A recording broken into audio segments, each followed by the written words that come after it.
Doctor Vijayananda ಕಾಶ್ಯಪ್ಪನವರು ಅವರಿಗೆ ಮಂತ್ರಿಗಿರಿಯನ್ನು ನೀಡಬೇಕು ಅನ್ನೋದು ಬೆಂಬಲಿಗರನ್ನು ಉದ್ದೇಶಿಸಿ ಸಿಎಂ ಡಿಕೆ ಶಿವಕುಮಾರ್ ಈ ರೀತಿಯಾಗಿ ಪ್ರತಿಕ್ರಿಯೆಯನ್ನು ಕೊಟ್ಟಿದ್ದಾರೆ. ವಿಜಯಾನಂದ ಕಾಶ್ಯಪ್ಪನವರ ಪರವಾಗಿ ಇಷ್ಟು ಜನ ಇಲ್ಲಿಗೆ ಬಂದಿದ್ದೀರಿ, ಸೊ ನನ್ನ ಜೊತೆ ಶಾಸಕರಾಗಿ ಮಂತ್ರಿಗಳಾಗಿ ಕೆಲಸ ಮಾಡಿದವರು, ಸೊ ಹಂಗಾಗಿ ಹೈಕಮಾಂಡ್ ಯಾವ ತೀರ್ಮಾನವನ್ನ ತೆಗೆದುಕೊಳ್ಳುತ್ತೆ ಅಂತ ನನಗೂ ಕೂಡ ಗೊತ್ತಿಲ್ಲ.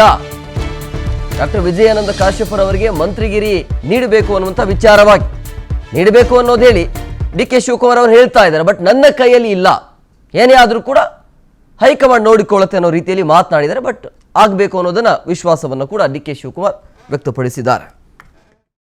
ಕ್ಷೇತ್ರದಿಂದ ತಾವೆಲ್ಲ ವಿಜಯಾನಂದ ಕಾಶ್ಯಪ್ ಅವರಿಗೆ ಮಂತ್ರಿ ಮಾಡಬೇಕು ಅಂತ ಹೇಳಿ ತಾವೆಲ್ಲ ಬಂದಿದ್ದೀರಿ, ಬಹಳ ಸಂತೋಷ. ನಾನು ನನ್ನ ಪಕ್ಷ ಯಾರು ಡೆಲಿಗೇಷನ್ ಕರ್ಕೊಂಡು ಬಂದು ಒತ್ತಡ ಹಾಕಬಾರದು ಅಂತೇಳಿ ನಾವು ಮನವಿಯನ್ನ ಮಾಡಿದ್ದೇವೆ. ಎಲ್ಲರಿಗೂ ಆಸೆ ಇರ್ತದೆ, ಮೊದಲನೇ ಸತಿ ಗೆದ್ದವರಿಂದ ಹಿಡಿದು 8-9 ಸತಿ ಗೆದ್ದವ್ರು ಕೂಡ ಎಲ್ಲರಿಗೂ ಕೂಡ ಮಂತ್ರಿ ಆಗ್ಬೇಕು ಅಂತ ಆಸೆ ಇರ್ತದೆ. ವಿಧಾನ ಪರಿಷತ್ನವ್ರು ಕೂಡ ಆಸೆ ಇರ್ತದೆ.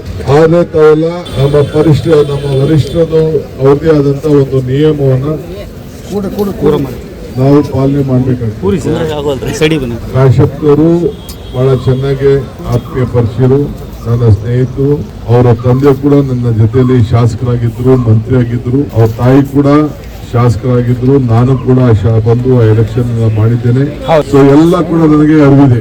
ಅವರ ಪಕ್ಷ ಯಾವ ನಿಯಮಗಳನ್ನ ಇಟ್ಟು ತೀರ್ಮಾನ ಮಾಡ್ತಾರೆ ಅನ್ನೋದು ಇನ್ನ ನನಗೆ ಗೊತ್ತಿಲ್ಲ. ನಮ್ಮ ಕಾಂಗ್ರೆಸ್ ಪಕ್ಷ ಯಾವತ್ತೂ ಕೂಡ ನಮ್ಮ ವರಿಷ್ಠರು ಎಲ್ಲರನ್ನು ಕೂಡ ಒಟ್ಟಿಗೆ ತೆಗೆದುಕೊಂಡು ಹೋಗುವಂತ ಕೆಲಸ ಮಾಡ್ತಾರೆ. ಕೆಲವರು 7ನೇ ಸತಿ, ಕೆಲವು 6ನೇ ಸತಿ, ಕೆಲವು 5ನೇ ಸತಿ, 4, 3, 2, 1 ಈ ರೀತಿ ಎಲ್ಲ ಕೂಡ ಆಯ್ಕೆ ಆಗಿದ್ದಾರೆ. ಆದರೆ ಕಾಶ್ಯಪ್ನವರ ಜನಪ್ರಿಯತೆ, ಹೋರಾಟ, ಪಾದಯಾತ್ರೆ, ಸಮಾಜದ ಸಂಘಟನೆ, ಎಲ್ಲ ಕಾರ್ಯಕರ್ತ ಒಟ್ಟಿಗೆ ತೆಗೆದುಕೊಂಡು ಹೋಗುವಂಥದ್ದು ಎಲ್ಲ ಇದೆ.